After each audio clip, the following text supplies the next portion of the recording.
approach at the summit tomorrow on auto theft? I think it's an opportunity for a number of the very important players in this space to share ideas of what we can do to collaborate more.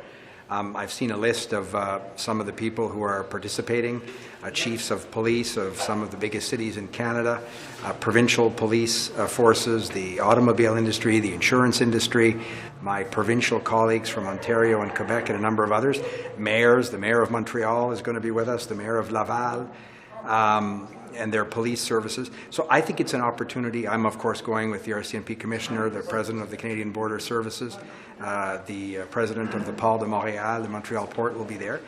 It's an opportunity for all of us to share concrete suggestions of what we can do to tackle this problem. The idea that there are simple solutions that you can X-ray every single container leaving is not realistic. That's not an option. So I think it's an opportunity for us to have a serious, substantive discussion and come out of there with sort of to-do lists. Carthage has been something that people have been talking about. It's getting worse over the last several years. Did something specific precipitate you calling for this summit now, or was it just sort of the accumulation of those statistics? When I first became the Public Safety Minister in July, in one of my first meetings with the Ontario Solicitor General, Ministre de la Sécurité publique in Quebec, Mr. Bonnardel, we talked about this. My caucus colleagues, particularly from Ontario and Quebec, have been talking about the concerns that people in their communities have. And we've already done a number of things in terms of giving the CBSA, the RCMP increased resources. We're going to have more to say about that shortly as well. But this, you can't fix this problem by choking off one particular export port.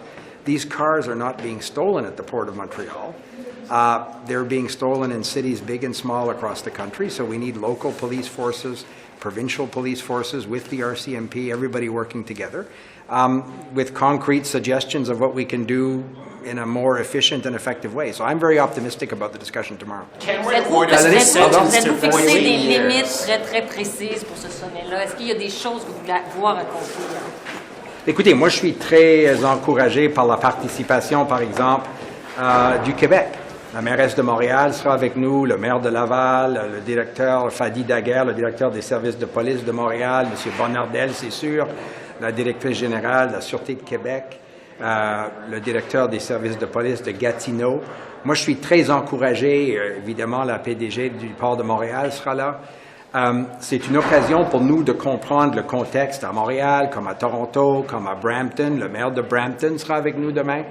Avec les services de police de cette région-là. Alors, la participation m'encourage énormément.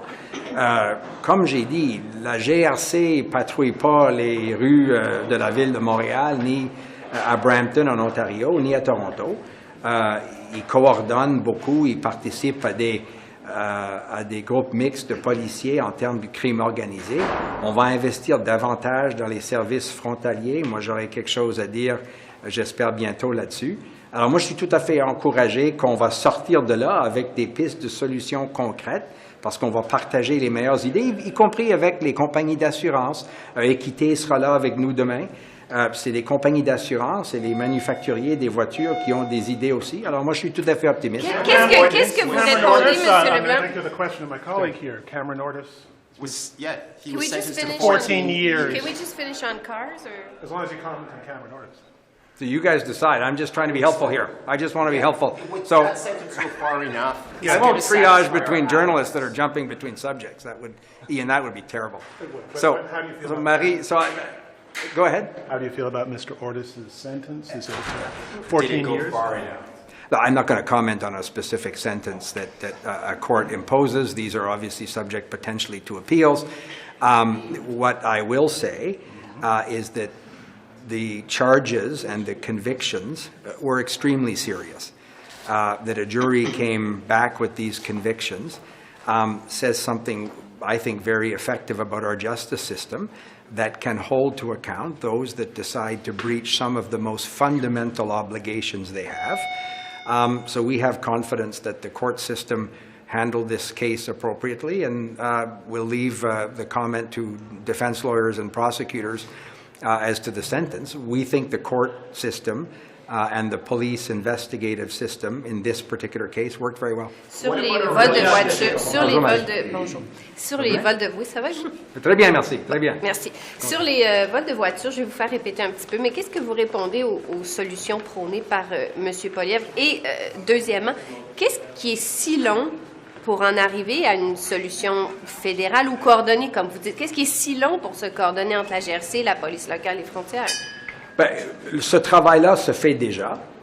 On peut le faire davantage, on peut accélérer nos efforts, on peut mieux partager des renseignements. Les services frontaliers, par exemple, me disent que 100% des renseignements qu'ils reçoivent quant au potentiel d'exporter des voitures volées sont enquêtés.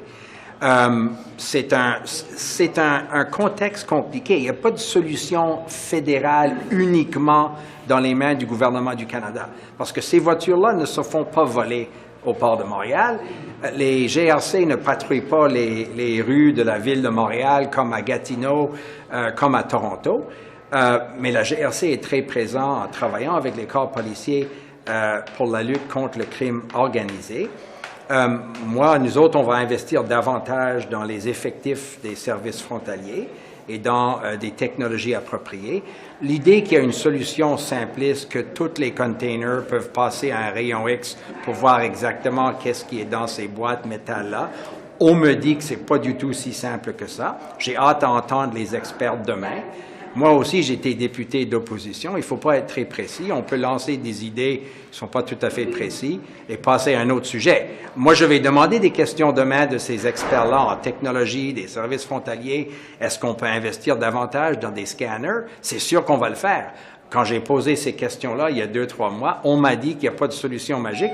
Et aussi, il faut être conscient du nombre de containers qui sont exportés dans une journée. Est-ce qu'il faut aider davantage les polices locales? Alors, c'est sûr, et c'est ça que j'ai fait à Toronto avec M. Ford la semaine passée, 121 millions de dollars de financement supplémentaire pour appuyer ces corps policiers-là. On est tout à fait prêt à discuter si on ne peut pas faire pourquoi vous ne le faites pas à Montréal? Bien, c'est une discussion que j'ai régulièrement avec M. Bonnardel. La relation entre la GRC, la Sûreté de Québec et les polices de Montréal sont très bien. Moi, j'ai une rencontre à part avec Fadi Daguerre demain. J'ai bien hâte à le revoir. Est-ce qu'il y a de l'argent sur la table pour faire face aux problèmes? Mais c'est sûr qu'on va investir davantage, Valérie, absolument. Mais on veut aussi savoir si nos partenaires sont prêts à investir aussi. Parce que, comme vous savez, l'administration de la justice est un domaine que les provinces protègent férocement et avec raison. Est-ce que c'est un problème de juridiction? Vous dites, j'ai parlé à M. Bonnardel, j'ai donné de l'argent à Toronto, mais il n'y en a pas encore pour Montréal. Est-ce que il y a un problème d'arrimage du tout. Moi, je pense qu'il y a. Non, vous cherchez des problèmes. Moi, je pense pas qu'il y en a. Non, on cherche des. Moi, je suis optimiste davantage. C'est plaisir, Marie. Bye, Valérie. À bientôt. Au revoir. Mr. Boissonnault, do you have a comment on Pierre Poilievre's statements this morning about puberty blockers? That's a conversation that should take place between a young person and their doctor. I don't see MD after Pierre Poilievre's name or Danielle Smith's, so not their business. So what do you think of, the discussions as they are right now? Where do we go from here? We keep pushing. You've seen Tanya Furr already back down and say that she has to do consultations, that her government has to do consultations with the LGBTQ community, and that's after one meeting in Edmonton. There will be more meetings. I'm meeting with a whole bunch of members of the LGBTQ community when I go back home this week, and the message is simple: kill the bill. Like, this bill should never make it to the floor of the legislature because other jurisdictions in this country are watching. Thanks, everyone. Tell you that Pierre Poilievre kind of agrees with Danielle Smith basically on everything she's proposed. Look, there is an entire coordination in this country between Conservative premiers and the leader of the Conservative Party to take us back, to not put us forward, to literally follow the MAGA-style politics from the United States. And it's really convenient for Pierre Poilievre in opposition to say, let the provinces do what they want. But when it comes to sticking up for fundamental human rights, where is he going to be for people who are not in the trans community? Where is he going to be for people who are not in the LGBT community? And where are his queer MPs? Silent. Just like every other single one of his MPs, it's irresponsible, it's dangerous. Trans rights are human rights, and everybody who values their human rights should be questioning Pierre Poilievre why he's siding with Danielle Smith. Have you set up any other meetings with the Alberta? Je suis contre les bloqueurs de puberté pour les enfants. Pour quelqu'un comme Pierre Poilievre, est-ce que c'est banal de dire ça? Mais il n'est pas médecin. Donc, qu'est-ce qu'il sait de ça? Il n'y a pas docteur de médecine après son nom. Donc, la décision de prendre des bloqueurs de puberté, c'est une question pour une personne et leur médecin. Point à la ligne. Merci tout le monde. Sur la réforme électorale, il va y avoir un vote qui est supposé avoir lieu aujourd'hui, cet après-midi, sur la motion d'avoir une assemblée constituante sur la question. Pensez-vous que c'est le moment d'avoir une telle assemblée constituante? Je suis pas sûr, honnêtement. Okay. Vous décidez comment vous allez voter? C'est un vote libre? Pas encore. Non? Pas encore. Okay. C'est clair qu'évidemment, on a une belle démocratie, des façons de la préserver, évidemment, c'est quelque chose qu'on doit considérer, mais je ne suis pas sûr encore. Il semble y avoir des avis quand même divergents. Ah, ils sont partagés, c'est sûr, mais oui, on verra. Ouais. Et on doit... Minister Miller, what happens if the court sides with Quebec on Friday regarding if it's struck down? What that means? Well, I don't think it doesn't. Indigenous peoples should have the most basic rights of sovereignty and control over their children and family. It's something that we've denied them for centuries. So I'm not going to speculate as to what the court is. I'm confident that they'll make the right decision. But I have a lot of hope for Indigenous peoples. I wanted to follow up on your comments in the House yesterday about the Rafa border and your frustrations with sort of getting family members out.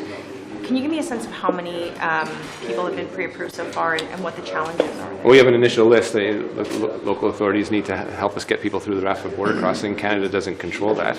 And I'm pretty pissed off about it.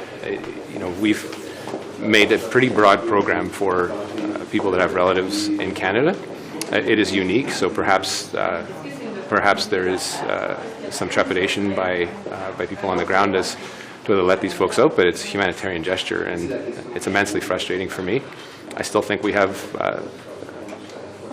before I speak more publicly on it, I think we still have some diplomatic work to do with people, but again, last thing I want to do, I want to save lives first and foremost, and I don't want to entertain false hopes. We have an initial list that's been submitted, and hopefully it gets processed quicker. Do you know roughly how many people are on that list? I do. I can't speak to it publicly, though. It's not insignificant, but it isn't in the hundreds. And you said you're going to keep trying. What do those efforts look like? Well, diplomatic efforts. Our team's on the ground working with people, communicating with the families in questioning, letting them know if and when the window's open. But again, we can't give up. I don't want to create a system that's entertained false hope, but I also don't want to drop my arms and not try. It's really frustrating, and obviously it's a matter of life and death for the families in question. Thanks, Laura. La semaine dernière, vous annoncez un plafonnement qui allait choisir combien chaque institution allait recevoir. Est-ce que c'est une responsabilisation du fédéral Non, c'est l'inverse. Moi, j'ai le contrôle sur certaines vannes. Évidemment, c'est pas un instrument le plus chirurgique que j'ai employé, mais mon autorité, c'est sur les niveaux et le programme en tant que tel. C'est clair qu'on demande aux provinces, que ce soit le Nouveau-Brunswick ou l'Ontario, en l'occurrence, qui ont le plus grand nombre d'étudiants francophones, de faire leur travail légal, c'est-à-dire de s'assurer que les francophones en situation de minorité puissent avoir leurs institutions postsecondaires. Évidemment, on verra les résultats, puis on est prêt à agir si jamais ils font défaut à cette obligation, mais c'est clair que dans ce contexte, il y a une responsabilité très importante auprès des provinces.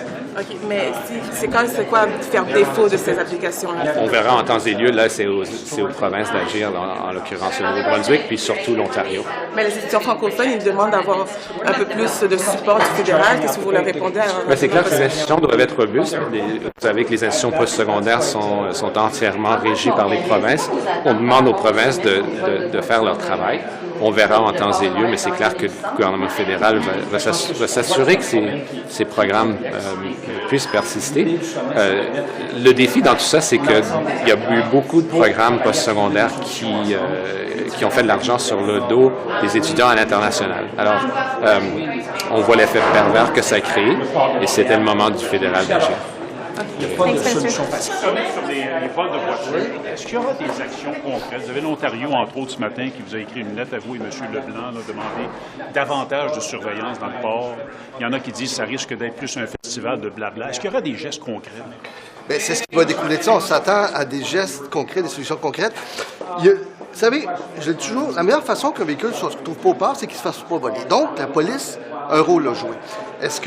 Et ils seront là. Est-ce que les manufacturiers pourraient intégrer d'autres mesures de protection ou pour trouver l'auto plus facilement? Ils vont être là aussi, on va en parler. Est-ce que, c'est bien sûr, les services de douane peuvent faire plus? Possiblement, ils seront là. Donc, on va en parler, on va arriver avec des mesures concrètes. Minister Rodriguez, what's the point of having an auto summit when you guys could just like fix the problems? Well, the point is to do exactly the opposite of what Poilievre is doing, to say, I have all the solutions without consulting anyone. So, without talking to the police, to CBC and others, ahead of the summit, he said, I know how to fix everything, which is not true. That's why all the experts, everyone that has something to say will be there tomorrow and we'll work on solutions. C'est quoi de M. Coderre? M. Coderre, il y a un effet Coderre là, dans le sondage de ce matin. Vous en pensez quoi? Je l'ai toujours dit. Je connais bien Denis. C'est un politicien qui est très coloré, qui laisse personne indifférent. Donc, c'était certain qu'il allait apporter une nouvelle dynamique dans la campagne. Appuyez-vous sa candidature? Moi, je suis au fédéral. Mais non, mais quand même, vous devez être libéral au provincial, là, M. Sur la réforme, d'avoir une assemblée citoyenne sur la réforme du mode de scrutin. Vous en pensez quoi et vous allez voter comment? Ça va être libre. Ben ça, c'est des discussions qu'on va avoir ou qu'on a entre nous. Là. Pour l'instant, je ne me suis pas penché sur. Oui, mais c'est un vote libre. Écoutez, je pense pas qu'il faut faire ça un enjeu personnel. Vous savez, on travaille ensemble. Parfois, il y a des différences en gouvernement, mais c'est clair que moi, je travaille avec l'ensemble des provinces, des premiers ministres, parce qu'on a beaucoup de choses à faire avancer dans les différentes provinces, entre autres en Alberta. On a beaucoup de projets. Et moi, je pense que c'est important de garder un canal de communication. Donc oui, on continue. Hier, j'ai rencontré aussi un ministre de l'Alberta. On continue de faire avancer les choses. Il y a beaucoup de projets, autant là qu'à travers le pays. Vous savez, j'étais en Saskatchewan il y a à peu près 3 semaines. Alors, vous savez, ces choses-là, comme je dis, c'est pas de nature personnelle. Il faut se focaliser sur les enjeux, c'est ça que je trouve. Oui, mais est-ce que vous avez trouvé que c'est de la provocation, la façon dont il a répondu? Écoutez, comme je vous dis, je prends pas... On a une relation, on a une bonne relation de travail, on continue de travailler ensemble, puis moi, ce que je focalise, c'est vraiment livrer. Je pense que vous me connaissez maintenant. Il y a des projets, il y a des choses à faire avancer. Puis vous savez, du côté économique, on a beaucoup à faire ensemble pour faire avancer. On a eu l'investissement historique de Dow Chemical qui est venu en Alberta. On a eu Air Products, le premier projet d'hydrogène au Canada. Alors, c'est là-dessus, moi, que je me focalise. Vous n'attaquez pas sur l'identité de genre non plus. Écoutez, moi, comme je vous dis, on a des projets qu'on avance ensemble, puis je pense que le message d'Ottawa est passé. De l'autre côté, il faut continuer de travailler ensemble. Il y a un sondage qui montre que M. Coderre, il y a un effet de Denis Coderre dans les sondages pour le PLQ. Vous en pensez quoi? Est-ce qu'il est là de la situation? Tant mieux pour mon collègue Denis Coderre. Écoutez, je lui souhaite bonne chance. Comme je vous dis, tant mieux s'il y a des gens qui sont prêts à se lancer dans l'aventure politique. Je pense que c'est une bonne chose. Alors, je lui souhaite bonne chance. Je n'ai pas eu le temps de lire les derniers sondages. Comptez-vous l'appuyer? Écoutez, je pense qu'on va voir la suite des choses. Je ne pense pas que M. Coderre a nécessairement besoin de l'appui des députés fédéraux dans cette belle aventure-là. On va laisser les gens du Parti libéral du Québec de faire leur choix. Mais c'est sûr que je lui souhaite bonne chance. C'est quelqu'un qui a déjà contribué beaucoup à la vie politique, mais on va laisser les gens du Parti libéral du Québec faire leur choix. Does insurance seem to be part of the automobile summit tomorrow? We are seeing people's rates go up because of increased... You talked about insurance, sorry. I didn't hear you. Yeah, does insurance seem to be part of the discussion tomorrow? Yeah. We're seeing people's rates go up. What can the government do to address that? Well, I think they are a key stakeholder. You know, when you do a summit, which includes law enforcement, manufacturers, different agencies of the government, you try to be as inclusive as possible. I agree with you that insurance companies have a role to play in that. And we will continue to engage with all the stakeholders who can play a role. This is a real important issue for Canadians. I know that, the opposition made some videos, make fun of that, but I can tell you, for people who got their cars stolen, it's nothing but fun. And therefore, I think people want to see action, and that's what the summit is about, because people understand, Canadians are smart. They understand that there's no simple solution to a complex problem. So we need to go to the bottom of that. Manufacturers have something to do. We'll come tomorrow with some announcement also with respect to some of the equipment that we have seen the thieves using. We're going to be seeing measures from different agencies of the government. I think Canadians will come out of that and say, you know what, these people get it. They want to help. We want to take action on something that touch people in their daily lives in the country. Merci.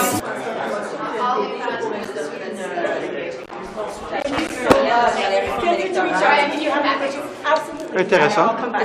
Allez-vous voter pour? C'est un vote aujourd'hui. La proposition, c'est... D'avoir une assemblée citoyenne. On a une assemblée citoyenne au Canada. Ça s'appelle le Parlement. Donc, il y a 338 députés et 105 sénateurs. On peut avoir un débat dans la Chambre des communes. C'est là où ça devrait se passer. Mais donc, ce projet de loi du NPD, vous y êtes pas très chaud. On verra cet après-midi. Mais on a une Chambre des communes, on est tous élus. On a une responsabilité de représentation et on peut avoir un débat dans la Chambre des communes. C'est clair pour moi que c'est là où le débat devrait avoir lieu. Je suis complètement saisi de la question de ce que les Danois appellent « citizens juries », parce que j'en ai comporté au moins une vingtaine au Canada. C'est d'aller chercher des citoyens, des citoyennes partout au Canada, les mettre dans une salle et leur demander de se prononcer. Je comprends, mais 338 députés ont une responsabilité de faire leur propre boulot. Mais est-ce que ça serait le moment d'avoir ce débat-là? Le NPD devrait monter le débat dans la Chambre des communes. S'ils n'ont pas la confiance d'avoir le succès qu'ils veulent avoir dans la Chambre des communes, pourquoi aller à l'extérieur créer un autre processus? Il y a déjà eu ce débat-là et ça n'a pas passé. Donc, est-ce que pour vous, vous êtes en train de dire que le dossier est clos? Non. La discussion continue au Canada. On devrait l'avoir dans la Chambre des communes. Merci. The debate have continued on C-234 last night. There was also a committee yesterday where the debate was all about whether carbon pricing is contributing to food increases, food price increases. And the conclusion seems to be that there is no data that sort of says it one way or the other. No data that supports this, but no data that denies it as well. Is this something that we need to get, is to figure out whether, what carbon pricing is doing or contributing to food prices? Well, I think we already have some information from the Bank of Canada that said that putting a price on pollution contributes less than 1% to inflation. So you can infer from that if it is having an impact on food prices, it is marginal, since it is marginal on inflation as well. Do you have any sense of whether C-234 is going to pass it in time? Our position on this bill hasn't changed. We still oppose it. We opposed it when it was in the House. We continue to oppose it. Frankly, I don't know what's going to happen next. I imagine it's going to be brought back to. There's a motion that should be brought back to the floor of the House of Commons when the debate finishes, and then the motion will be on whether or not we agree with the Senate amendment, and then from there on, it's a bit nebulous. I think it's a historical first in the House. But are the Liberals going to keep dragging out debate on the motion to reject those amendments? We're not the ones dragging out debate. The Conservatives are dragging out debate on their own bill. That's quite amazing. En tant que Montréalais, c'est quoi vos attentes par rapport au sommet sur les vols de voitures demain, parce que le port de Montréal est quand même un épicentre, là? Je pense qu'on voit que c'est un problème qui est complexe et que l'idée du sommet, c'est de mettre autour d'une même table l'ensemble des acteurs pour travailler à trouver des solutions ensemble. Les différents paliers de gouvernement ont un rôle à jouer, les compagnies d'automobiles ont un rôle à jouer, les assureurs ont un rôle à jouer, le port de Montréal a un rôle à jouer aussi. Alors, il n'y a pas de solution facile, contrairement à ce que voudrait nous faire croire Pierre Poilievre, qu'on engage quelques agents de plus, puis le problème est réglé. C'est de la bouillie pour les chats. C'est un gros dossier dans votre comté, les gens vous en parlent beaucoup. Merci. C'est une cravate non seulement sur le recyclage, mais qui est elle-même recyclée. On pouvait s'en douter un petit peu. Mais Daniel Smith, qui célèbre le retour des pailles en plastique, je pense que Mme Smith, c'est de la provocation, puisque nous savons, et les Canadiens et les Canadiennes savent très bien que la pollution plastique a des impacts sur la santé, sur l'environnement. Il y a un sommet de l'ONU qui s'en vient à Ottawa, en avril prochain, pour mettre sur pied un nouveau traité international pour éliminer la pollution plastique d'ici 2040. Mais bon, écoutez, Mme Smith en est pas à sa première provocation, là. Elle invite Tucker Carlson il y a 2 semaines en Alberta. Elle lui donne une grande plateforme. Et il s'attaque notamment à la question des jeunes trans et LGBTQ. Une semaine après, elle annonce sa nouvelle politique. Et là, on apprend que M. Carlson est au Kremlin avec Vladimir Poutine. Alors, c'est quand même assez incroyable. Puis, excusez-moi, le fait qu'elle lance des fleurs à M. Champagne, qu'il vous lance le pot de fleurs quand il était de passage à Ottawa, est-ce que vous voyez ça comme la provocation? Oui, je pense que c'est de la provocation. Moi, je travaille pour les Canadiens et les Canadiennes et que Mme Smith n'apprécie pas le travail que je fais pour protéger l'environnement, pour qu'on ait accès à de l'eau, de l'air pur, ça m'importe pas. In English, Premier Smith, can you repeat your comment, sir? I mean, the question was on the fact that she's celebrating the use of plastic straws. Well, while we know that plastic pollution is one of the world's main sources of pollution, and Canadians see it in their environment, they see it on their street, and we know that plastic pollution has impact on the environment. We're finding plastic residues in our babies, in our brains. So it is having an impact on humans. The fact that she would celebrate the fact that she's using this while the world is trying to move away from plastic pollution. And in fact, in April, Ottawa will be hosting a United Nations meeting to fight plastic pollution is irresponsible, really. Thank you. Merci. Thank you. Je veux annoncer ce matin que le gouvernement a accepté l'amendement de C-35, la loi sur early learning and childcare. So very excited today to share that our government is accepting the Senate amendment as put forward on C-35. A big thank you to all of the stakeholders, all of my colleagues, and the senators who worked really hard to put this amendment forward. This is all about ensuring that official language minority communities have access to early learning and childcare, regardless of where they live. So as I said, it's a big step forward, but it's also really another demonstration of our government's commitment to official languages and ensuring that families have access to early learning and childcare regardless of where they live, in English or in French. Have you spoken with any provinces yet? Sure, in Ottawa, absolutely. I mean, we have a large Francophone population and we have a demand for early learning and childcare in both English and French. And obviously this has implications throughout the city to ensure families can access that. Can I ask you how big is the phenomenon of daycares pulling out? Pierre Poilievre says he'll block puberty. Nothing. That was really close. I would suggest it is not widespread.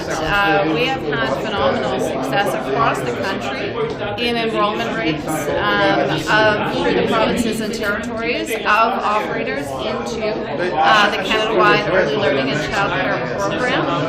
Absolutely, we have heard some issues in some provinces in parts of the country. Is it only in Alberta and Ontario? Alberta and Ontario primarily are the jurisdictions in which there are some challenges current.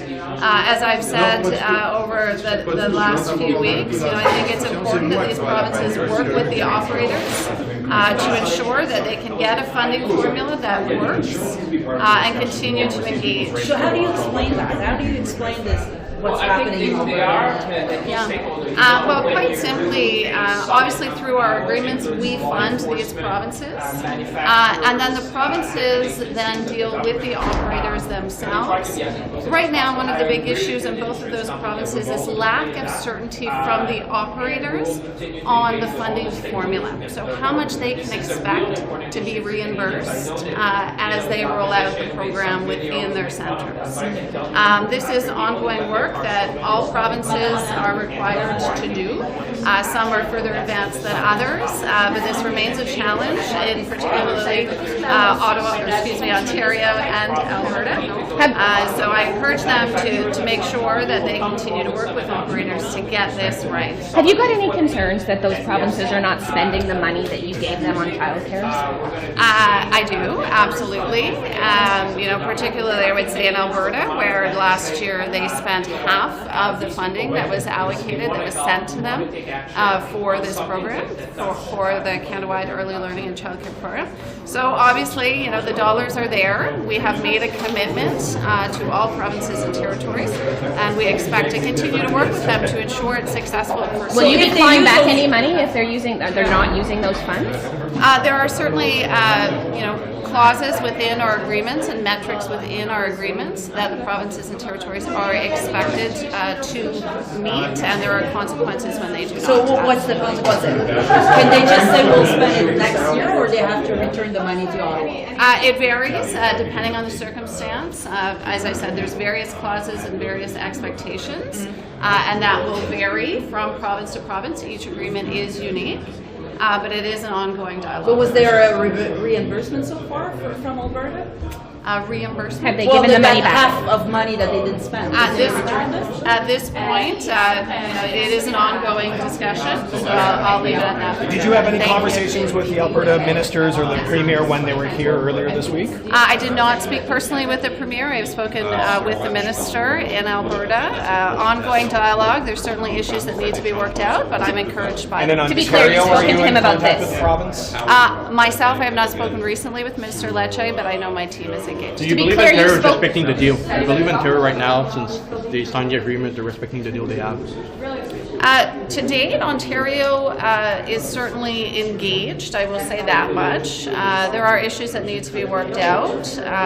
We continue to support the work that they're doing and encourage them to work with operators to ensure that we get a funding formula in place that means that families in Ontario can rely on this system and continue to see it grow and get to $10. But Ontario is still saying we're going to push back the financement. They're still pushing it back 2 years after you sign the agreement. Is it acceptable for you?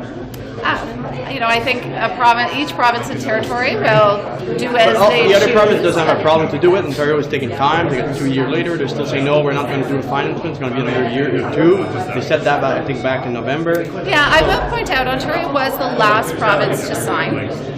So I will give them that they are slightly behind the other provinces and territories in their rollout. All that to say, my expectation is that they uphold their commitments to creating the spaces that they've committed to ensuring affordability and getting to $10 a day. You know, I think it's important to point out, you know, the conversation we're having now is important, but the conversations that are really important are the ones that families are having. The families that are saving thousands of dollars each year because they've already achieved 50% reduction in fees.